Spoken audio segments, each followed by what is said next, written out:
হে ইমানদারগণ, আমানু রুকু ওয়াসজুদু ওয়া'বুদু রাব্বাকুম। ও আমার প্রিয় ইমানদার বান্দারা, তোমরা রুকু করো, তোমরা সিজদা করো, ওয়া'বুদু রাব্বাকুম, তোমরা আমি আল্লাহ, আমি রবের ইবাদত করো। কার ইবাদত? আল্লাহর ইবাদত করো। ওয়াফআলু খায়রা লা'আল্লাকুম তুফলিহুন। ও আমার প্রিয় বান্দা, তোমরা আমার জন্য রুকু করো, আমার জন্য সিজদা করো, আমাকে সন্তুষ্টির জন্য ইবাদত করো। তোমরা যাবতীয় যতগুলি সৎকর্ম করবে সবগুলো লা'আল্লাকুম তুফলিহুন, তোমরা আমার কাছে সফল হওয়ার জন্য, আমার কাছ থেকে সফলতার সার্টিফিকেট নেওয়ার জন্যই করবে। সুবহানাল্লাহ, সুবহানাল্লাহ। আমরা যতগুলি নেক আমল করব, আমরা আমাদের প্রত্যেকটা নিঃশ্বাসে নেক আমলের রাস্তা, আমাদের প্রত্যেকটা কদমেই নেক আমলের রাস্তা, আমাদের প্রত্যেকটা দৃষ্টিভঙ্গি নেক আমলের রাস্তা। জান্নাত শুধু মসজিদে নয়, জান্নাত শুধু কোথায় নয়, মসজিদে নয়, জান্নাত আপনার বাড়িতে, জান্নাত রাস্তার মধ্যে, জান্নাত বাজারের মধ্যে, জান্নাত আপনার প্রত্যেকটা কর্মের মধ্যে, জান্নাত আপনার প্রত্যেকটা কর্মের মধ্যে। জান্নাত শুধু মসজিদে নয়, আপনি মসজিদে এসে 5 ওয়াক্ত জামাত সহকারে নামাজ পড়েন, কিন্তু আপনি আমারও খেয়াল করেন, আপনি সুখার, আপনি সুবিধাগার, আপনি মানুষের সাথে খারাপ আচরণ করেন, তাহলে মানুষের বাদে এমন বিচিরি নোংরা অশালীন কথা বলে না, এগুলো সহ্য করার মতো কথা। আপনি যদি সে নামাজে হন, আপনার অশালীন কুচ্ছির নিয়ন্ত্রণ নেই, অসভ্য আচরণের কারণে মানুষ, আল্লাহ আপনার প্রতি নারাজ, আপনার প্রতি কি নারাজ। তাহলে জান্নাত কি শুধু মসজিদে না, জান্নাত আমাদের প্রত্যেকের কর্মের মধ্যে, প্রত্যেকটা কাজের মধ্যে, প্রত্যেকটা কদমের মধ্যে আমাদের জন্য আল্লাহ জান্নাত রেখেছেন। এই জন্য এখানে বলা হচ্ছে ওয়াফআলু খায়রা, তোমরা সৎ কর্ম করো। সৎ কাজ সেটা শুধু মসজিদে নয়, সেটা প্রত্যেকটা কর্মের মধ্যে। আচ্ছা বলুন তো, ভালোবাসা একত্রিত হতে পারে? ভালোবাসা একত্রিত হতে পারে? আল্লাহর ভালোবাসা আর দুনিয়ার ভালোবাসা, দুই ভালোবাসা কি কখনো একত্রিত হতে পারে? না। মুমিনের কলবের মধ্যে, হৃদয়ের মধ্যে ভালোবাসা থাকবে শুধু একজনের। কয়জনের? একজনের। দুনিয়া তোমার চতুর্পাশেই থাকবে, দুনিয়া আমার চতুর্পাশেই থাকবে, দুনিয়ার চতুর্পাশে আমিও থাকবো, কিন্তু আমার আপনার হৃদয়ের মধ্যে, আপনার মধ্যে ভালোবাসা থাকবে শুধুমাত্র একজনের। সুবহানাল্লাহ, আমরা তো জোরে দুরূদ শরীফ পড়ব। সালাতু ইয়া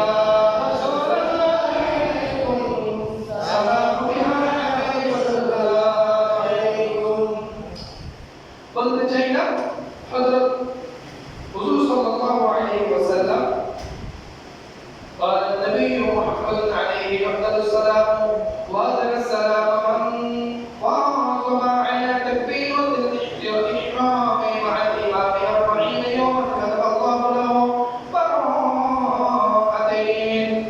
رسول الله صلى الله عليه وسلم ارشاد করেছেন, তার প্রতি সর্বোত্তম দরুদ ও সালাম, সবচেয়ে পবিত্র সালাম পরিষদ যে ব্যক্তি একাধারে 40 দিন পর্যন্ত ইমামের পিছনে তাকবীরের তালিমের সাথে নামাজ আদায় করে, তার উপর সালাম সর্বোত্তম দরুদ। একাধারে 40 দিন পর্যন্ত আল্লাহ তাআলাকে সন্তুষ্ট করার জন্য জামাত সহকারে, আল্লাহ নির্দেশে আল্লাহকে পাওয়ার জন্য জামাত সহকারে নামাজ আদায় করবে। কার পিছনে? ইমামের পিছনে। আল্লাহ তাআলা তার জন্য অনেক বরকত রেখেছেন। প্রথম নম্বর বরকত হলো আল্লাহ তাআলা সেই ইমামের পিছনে নামাজ পড়ার কারণে একটি অগ্নিকাণ্ডের, তাকে জাহান্নামের অগ্নি থেকে আল্লাহ তাআলা তাকে নিরাপত্তা দিলেন, এক নম্বর। দ্বিতীয় নম্বর বলা হচ্ছে যে 40 দিন 41 দিন জামাত সহকারে নামাজ পড়বে, আল্লাহ তাআলা তাকে নেফাকি থেকে মুক্তি দিবেন। আমিন। জাহান্নাম থেকে মুক্তি দিবেন, নেফাকি থেকে মুক্তি দিবেন। রাসূলুল্লাহ সাল্লাল্লাহু আলাইহি ওয়াসাল্লামের জামানায় কোন সাহাবী যখন ফজরের নামাজে উপস্থিত থাকতো, অন্যান্য সাহাবীরা মনে করতো অমুক সাহাবী ফজরের নামাজ আসে না, সে মুনাফিক হয়ে গেছে। সে কি হয়ে গেছে? সে কি হয়ে গেছে? মুনাফিক হয়ে গেছে। এটা ধারণা করতো। যদি যদি সেই ধারণা যদি আমরা করি আমাদের মসজিদে ইমাম করে অমুক অমুক অমুক অমুক ব্যক্তি ফজরের নামাজ পড়তে নিয়মিত মসজিদে আসে না, অমুক অমুক অমুক অমুক মুনাফিক, ইমাম সাহেবের চাকরি থাকবে না, খতিবের চাকরি থাকবে থাকবে না, তবে ভালো না, তবে বিনা ভালো না, কেন ভালো না? আল্লাহ আমি আমাদের কথা বলতেছি না, আল্লাহ রাসূলের জামানার কথা বলতেছি। আল্লাহ রাসূলের জামানায় তবে কিন্তু সাহাবা যদি ফজরের নামাজ উপস্থিত না হতো, অন্যান্য সাহাবারা মনে করত অমুক ইমানের নাম থেকে ইমানদারের নাম থেকে তার নাম কাটা হয়ে যায়, সে মুনাফিক হয়ে গেছে। রাসূলুল্লাহ সাল্লাল্লাহু আলাইহি ওয়াসাল্লাম মা ফাতেমা রাদিয়াল্লাহু তাআলা আনহা ঘর ওইদিকে 6 মাস আসা যাওয়া করে দেন ফজরের নামাজের সময়। এই আগে ফাতেমা ফজরের নামাজের ওয়াক্ত হয়েছে, ফজরের নামাজের সময় হয়েছে, এভাবে ডেকে দিতেন সুবহানাল্লাহ সুবহানাল্লাহ, আর আওয়াজ দিয়ে বলেন সুবহানাল্লাহ। শুধু তাই নয়, সূরা বনী ইসরাঈলের মধ্যে ৭৭ নম্বর আয়াতের মধ্যে এভাবে এসেছে আকিমিস সালাতা লিদুলুকি শামসি ইলা গাসাকিল লাইলি ওয়া কুরআনাল ফাজর ইন্না কুরআনাল ফাজরি কানা মাশহুদা। সূর্য ওঠা থেকে অন্ধকার আচ্ছন্ন হওয়া পর্যন্ত, সূর্য ডোবা পর্যন্ত অন্ধকার আচ্ছন্ন হওয়া পর্যন্ত, অর্থাৎ যোহর, আসর, মাগরিব, এশা, এই 4 ওয়াক্ত নামাজ বোঝানো হয়ে গেছে। কয় ওয়াক্ত নামাজ? 4 ওয়াক্ত নামাজ। কুরআনুল ফাজর, আর ফজরের নামাজটা স্পেশাল একটা আয়াতে বোঝানো হয়েছে, আপনি স্পেশাল যত্ন নেবেন ফজরের নামাজে। কেন কেন স্পেশাল ফজরের নামাজে যত্ন নেবেন? সকালবেলা কিছু ফেরেশতা নাযিল হয়, সূর্য ডুবলে ওই ফেরেশতা আবার চলে যায়, যদি বলতেন কিনা সূর্য ডুবার সময় কিছু ফেরেশতা আসে, আবার সূর্য ওঠার সময় ওই ফেরেশতা গুলো চলে যায়, যদি বলতেন কিনা। এখন দিনে আসলো রাতে আসলো, দুই ফেরেশতা একসাথেই সমাবেশ করে, ওই সমাবেশটা হয় ফজরের ওয়াক্তের সময়। সুবহানাল্লাহ।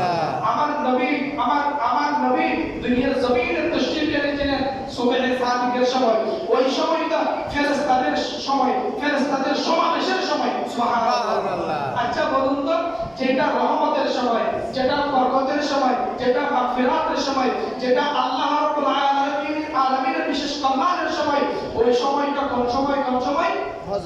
ফজরের সময়। ওই সময়টা কোন সময়? ফজরের সময়। রহমতের ফেরেশতাদের মিলন মেলা সমাবেশ, ওই সময়টা হচ্ছে ফজরের সময়। সুবহানাল্লাহ সুবহানাল্লাহ। আমরা ওই ফজরের সময় ঘুমিয়ে থাকি, রহমত থেকে বঞ্চিত হই, বরকত থেকে বঞ্চিত হই, কল্যাণ থেকে বঞ্চিত হই, রিজিক থেকে বঞ্চিত হই, আল্লাহর বিশেষ নিয়ামত থেকে বঞ্চিত হই। কেন বঞ্চিত হই? হিন্দু মহল্লা আর মুসলিম মহল্লা দুই মহল্লা সমান হয়ে গেছে। হিন্দু মহল্লায়ও ওই বাড়ির মধ্যে দরজা খুলে না, নামাজ নাই, মুসলিম মহল্লায়ও ওই বাড়ির মধ্যে দরজা খুলে না, নামাজ নাই, দুই মহল্লা সমান হয়ে গেছে। এখন যে মুরব্বীরা আছে, ওই মুরব্বীরা না থাকলে বর্তমান প্রত্যেকটা সমাজ, প্রত্যেকটা পরিবার একেবারে অমুসলিম পরিবারের সাথে একেবারে পুরোপুরি মিল থাকতো। মুরব্বীরা বাড়িতে থাকার কারণে এরা উঠে ফজরের নামাজ পড়তেন। সুবহানাল্লাহ। মুরব্বী মা আছে, মুরব্বী দাদি আছে, মুরব্বী বাবা আছে, মুরব্বী দাদা আছে, এরা ফজরের নামাজ পড়তে ওঠে। কি করতে ওঠে? ফজরের নামাজ পড়তে ওঠে। এই জন্য এখনো এটা ইসলামের বাড়ি, আলমের বাড়ি, এরকম নামটা আসে। ওরা যদি না থাকে না, তখন আস্তে আস্তে ওটাও বৃদ্ধ হয়ে যাবে। আমাদের নাম নিয়ে একটা কথা, একটা মুসলিম মেয়ে, প্রত্যেকে নাউজুবিল্লাহ বলে, একটা মুসলিম মেয়ে হিন্দু ছেলেকে বিয়ে করেছে। আপনারা দেখেছেন কেন জানি না, কালকের ঘটনা। একটা হিন্দু মেয়ে, মুসলিম মেয়ে হিন্দু ছেলেকে বিয়ে করেছে। আচ্ছা, আমাদের সমাজে, দেশের প্রত্যেকটা সমাজে ফুলকে নিয়ে যদি পারফেক্ট ইসলামিক ধারাবাহিকতায় শিক্ষা দান করত, আমাদের স্কুল, প্রাইমারি স্কুলের মধ্যে প্রত্যেকটা প্রাইমারি স্কুলে হিন্দু শিক্ষিকা আছে, হিন্দু শিক্ষক আছে। বাংলাদেশের প্রত্যেকটা প্রাইমারি স্কুলে মুসলিম শিক্ষক নেই, অথবা ধর্মীয় শিক্ষক নেই, ধর্মীয় একটা সাবজেক্ট আছে। এই বাংলা যারা মানে উন্নয়নের কথা বলে, শিক্ষার মান উন্নয়নের কথা বলে, নৃত্য রেখেছে, গান রেখেছে, বিভিন্ন সংস্কৃতি রেখেছে, শুধু ধর্মীয় শিক্ষক, ধর্মীয় টিচারের ওই পদটা এমনি আছে, কিন্তু কোনো ধর্মীয় টিচার নেই। ধর্মীয় কোনো কি নেই? টিচার নেই। গত কিছুদিন আগে আমাদের নিয়ে ইসলামিক ফাউন্ডেশনের আন্ডারে, ইসলামিক ফাউন্ডেশনের আন্ডারে যতগুলো মসজিদ আছে, যতগুলো আলেম আছে, বেতন নেয়, পাতা নেয়, তাদেরকে দাওয়াত দিয়েছেন সমাবেশ করবে। করবেন, একটা মানে কুকার